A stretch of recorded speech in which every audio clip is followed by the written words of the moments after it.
Thank you, Sam. You are a hero. I'm grateful, and I'm humbled by your comments, and I very much appreciate you, Chief Kirk, coming up and speaking between me and Chris Ann. So that I appreciate. I got a little break there. I really, Counselor, appreciated your remarks. I'm going to start at the end. But by the way, let me just quote Thomas Paine first. In the very first sentence of his pamphlet, Common Sense, which caused pretty big stir back in 1775. Sheriff Denny Pyman, I haven't had a chance to say hi to you yet. God bless you, sir. Good to see you. It's good to be with all you folks, and I'm humbled. Thomas Paine, a long habit of not thinking a thing to be wrong gives it a superficial appearance of being right. The very first sentence of Common Sense. A long habit of not thinking a thing to be wrong gives it a superficial appearance of being right. Well, we have some long bad habits in America, and I want to talk about one of them.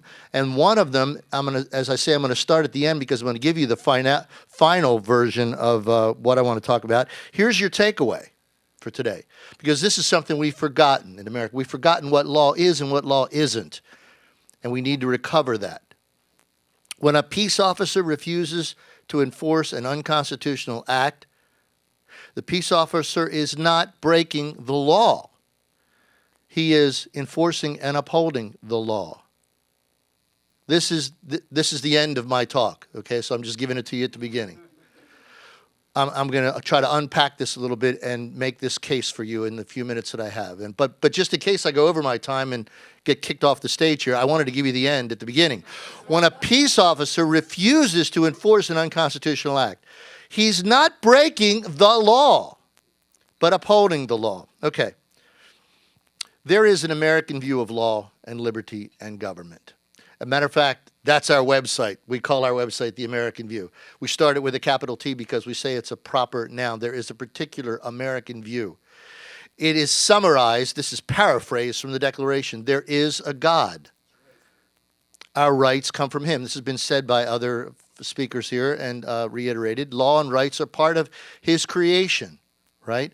The purpose of civil government is not to make sure your seatbelt is buckled or you're wearing your helmet, and it's not to keep you safe in any other way, and it's not to redistribute wealth, by the way. It's not to take it from you because you obviously have money and give it to you because you obviously need it. And by the way, there's carrying charges along the way, aren't there? I need to, in order to be able to take it from you and give it to you, I really have to own it all, don't I? All right, so the purpose of civil government is not to do any of those things. The purpose of civil government in the American view, in the Declaration, is to protect and defend God-given rights. And this is not just some fancy philosophical statement. This is the law. The Declaration of Independence, the U.S. Code calls the organic law of these United States. That is to say, and think about that for a minute, if it's the organic law of these United States, then anything that purports to be law must be in harmony with it. So things that are not in harmony with it can't be law, can they?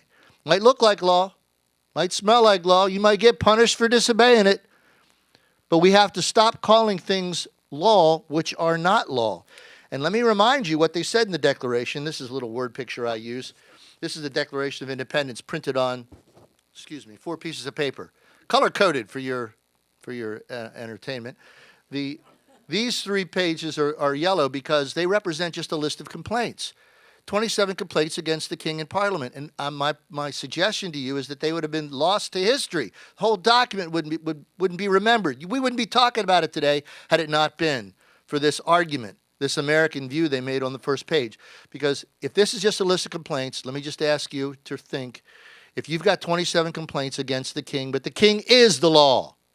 He's the lawgiver. There's no ultimate lawgiver above him. He is the ultimate lawgiver. Then what does it matter how many complaints you have? You could have 27. You could have 127. You could have 8,000,027. You're up against the law. What they said on this page is that there's a lawgiver above the king that the king owes obedience to, and that makes these make sense. Otherwise, they would be unreasonable.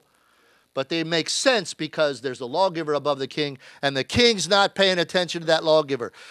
if you fast forward to today, what we're saying is there's a lawgiver above the Supreme Court. There's a lawgiver above an executive order.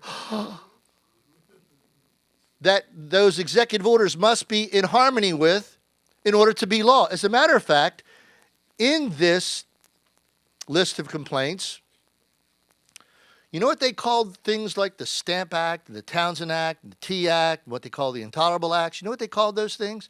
They didn't call them law. They didn't say, these things are not law. These things are bad law. They said these things are, and I want you to repeat this after me, these things are pretended legislation. They called them pretended legislation. One more time. Pretended legislation. Let's stop calling things like Obamacare law. Let's call them pretended legislation. That way we can properly think about them because, as my pastor likes to say, proper action follows proper thinking. Right action follows right thinking. Let's think right about these things. So this question of which law do I follow really is not an accurate question. It's a trick question, if you will. It's a wrong-headed question. It's an ill-conceived question. If there was a question that in Sheriff Mack's case, the Supreme Court said he's forced to choose between the law and his oath. That's really not a right construction that they said about him, because he wasn't forced to choose between the law and his oath, because his oath was the law, and the law was pretended legislation. Thank you. Okay, so what is law? Where does it come from? And is there a difference between law and an unconstitutional act? Well, once upon a time, the Supreme Court said there was. The Supreme Court said this, and I'm not quoting the Supreme Court because it's always right. I'm quoting the Supreme Court because it happened to be right this time. Okay? Because it does happen to be right sometimes. And in Norton v. Shelby County, the Supreme Court said this: an unconstitutional act is not law. It confers no rights, it imposes no duties, it affords no protection, it creates no office, it is in legal contemplation as inoperative as though it had never been passed. Okay? So unconstitutional acts or pretended legislation are not law, and they are inoperable ab initio, from the beginning. They're as inoperable as if they had never been passed. So you don't have to wait, do you, Sheriff Mack? You don't have to wait 18 years for it to go through for judges to make up their minds, and then change their minds, and then change their minds again, and then appeal and remand, et cetera, et cetera.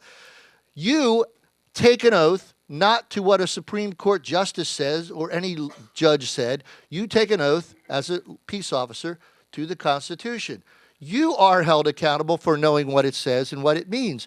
You know what law is and what law isn't. And if you're not capable of doing that, then resign from the job. You need to be able to do that. That's your oath. You don't have to wait for a judge, as Sheriff Mack says, to say that it's okay for you to keep your oath. You don't have to do that. You are charged with that. That's the way the system is supposed to work. The Supreme Court, probably in the most famous Supreme Court case ever, Marbury versus Madison, reiterated this when they said all laws which are repugnant to the Constitution are null and void. Well, of course, I would substitute all pretended legislation, which is repugnant, because if it's repugnant to the Constitution, it can't be law. It is pretended legislation. Thank you. Well, here's where it comes from. The Declaration of Independence. He has combined with others, he being King George III, has combined with others to subject us to a jurisdiction foreign to our Constitution. By the way, these 27 complaints, you'd be amazed how they're all the same complaints we'd have today. Failure to protect the borders is one of them. And not acknowledged by our laws, giving his assent to their acts of pretended legislation. By the way, you know what they called things, you know what they called it when there was a violation of a pretended legislation? They called it pretended offenses. They called them, that's the document. I suggest we use that language. That's historic, and I would suggest it's very accurate. Pretended legislation. So it logically follows that it would be unlawful to enforce pretended legislation or to be, in any way, complicit in its enforcement. I'm talking to peace officers, right? So logically and legally, local elected officials who are sworn to uphold the Constitution are duty-bound to protect the people under their care from those that would wrongly enforce that which is clearly not the law. Pretended legislation, by the way, is not only not the law, pretended legislation is a violation of the law. Now, briefly, Tom DeWeese, when he was up here yelling and screaming at you, Tom DeWeese gave a list of counties that had gotten rid of ICLEI, and the very first county was Carroll County, Maryland, which is a sister county to where I live. Richard Rothschild here, one of the Carroll County commissioners, was responsible for a resolution they passed last year designating Carroll County a Second Amendment sanctuary county, playing on this sanctuary state and sanctuary county idea. They pulled together a meeting with about a couple of hundred citizens, the Board of Commissioners, the sheriff, and the state's attorney.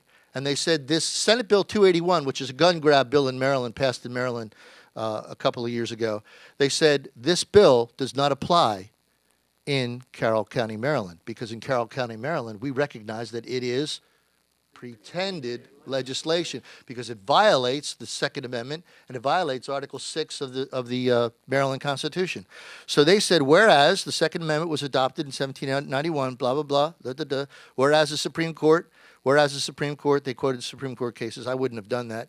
Whereas the Maryland General Assembly has enacted the Maryland Firearms Safety Act of 2013, MFSA, which bans the sale of 45 types of ordinary rifles and magazines that could contribute to the common defense. They go on, whereas the board reasonably believes that that act or that pretended legislation violates the Second Amendment to the United States Constitution, and whereas the board proclaims its opposition to it, and whereas the board took an oath to support the, now therefore, be it resolved to protect our citizens' constitutional right that Carroll County, Maryland is herein declared a Second Amendment sanctuary county as follows. And they said, well, excuse me, I didn't put all the slides in, but on your table is a disc, which actually is a disc of that meeting. It's a DVD. Please take that with you and watch it. It comes in a couple different forms. It's packaged a couple different ways, but it's all the same thing, okay? But that is the resolution that they passed, and it's the actual DVD of the session that they held. They had their local sheriff there saying, I'm not going to arrest anybody under Senate Bill 281, under this Firearms Safety Act. They had their local state's attorney there who said, I'm not going to prosecute anybody under this.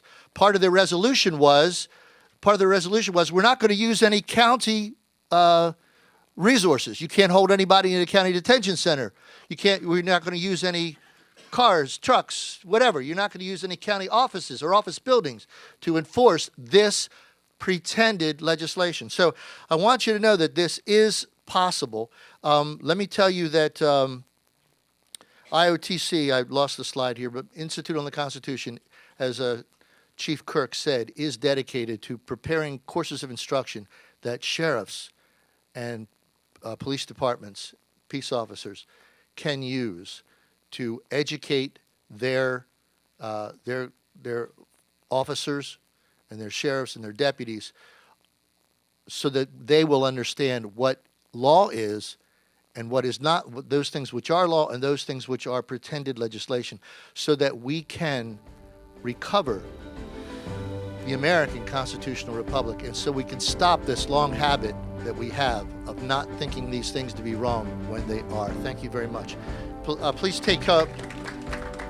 You also have their the PowerPoints, which you are free to take with you, and I hope I didn't go over my time. God bless you. Thank you. Bless you.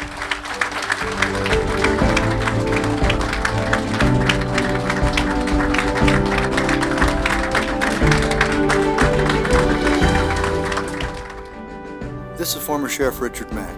Thank you so much for watching these timely speakers documenting solutions from modern-day heroes. This movement cannot be successful without the support of the American people. That's where you come in.